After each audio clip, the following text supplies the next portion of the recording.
Nikki Haley called me the other day to talk to me. I talked to her for a little while, but I said, look, you know, go by your heart if you want to run. She's publicly stated I would never run against my president. He was a great president. Florida was actually closed for a very long period of time. Remember, he closed the beaches and everything else. You know, it's, they're trying to rewrite history. If Trump was any more insecure about having potential primary opponents from within his own party, it would actually be impossible to tell. Here he is getting defensive over both Nikki Haley and Ron DeSantis' potential entrance into the 2024 race. Tell you what, for someone whose entire image is being strong, it really doesn't get any weaker than this. And keep in mind, this isn't Trump's first foray into attacking Ron DeSantis. Just days ago, Trump took to Truth Social and wrote, "The fake news media was good yesterday in their coverage of my stops in New Hampshire and South Carolina. Other than the Globalist Street Journal, which is rarely accurate or good, they said the day was really amazing. The enthusiasm to make America great again has never been stronger. The revelations about Ron DeSanctimonious are doing far worse than many other Republican governors, including that he unapologetically shut down Florida and its beaches was interesting indeed. Donald J. Trump leading big." What's amazing here is that Trump is trying to take on DeSantis from the right when it comes to COVID, as if Ron DeSantis, of all people, was like Gavin Newsom when it came to COVID. Did the guy issue an executive order on March 20th, 2020 ordering certain beaches, gyms, movie theaters, auditoriums, and bowling alleys closed? Yes. Did the guy also realize that he could score a political win by politicizing COVID and lift those restrictions in September of 2020? Also yes. And what followed was Florida becoming the single worst state in the entire country in terms of per capita death rate from COVID. Florida was also the most deadly state in the nation for seniors 65 and older. So first off, let's not pretend that Ron DeSantis did much of anything to keep the citizens of Florida safe. But second of all, let's also not pretend that Donald Trump was any better. For him, of all people, to criticize anyone on COVID is rich, considering he oversaw the worst COVID response of any president on the planet.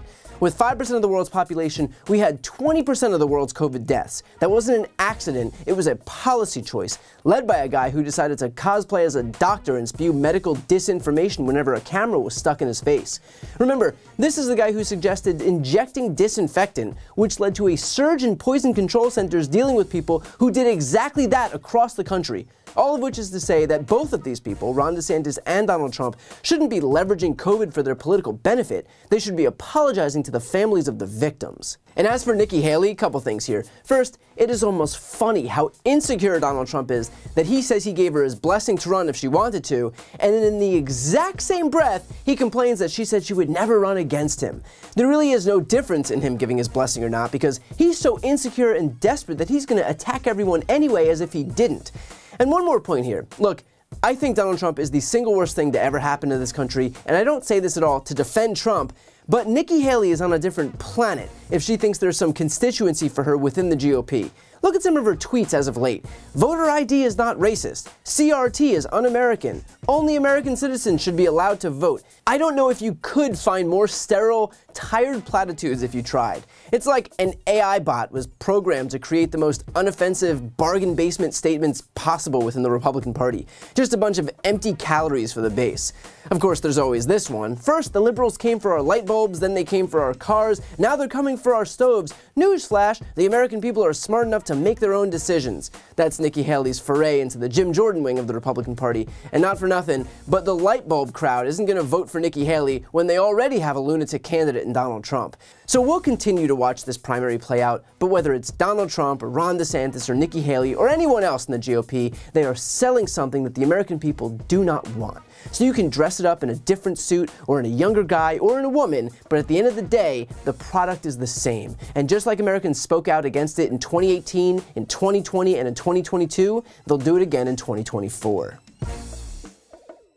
Before you go, if you enjoyed this video and want to see more, please make sure to subscribe to my channel. You can click the thumbnail right here on this screen. And if you want to support my work even further, the best way is to subscribe to my podcast, No Lie with Brian Tyler Cohen. There you can check out my interviews with major players in the world of politics, including President Biden, Vice President Kamala Harris, Pete Buttigieg, Elizabeth Warren, Katie Porter, Jamie Raskin, and so many more. Plus other interviews that live exclusively on the podcast. That link is also right here on this screen, or just search No Lie with Brian Tyler Cohen wherever you listen to podcasts.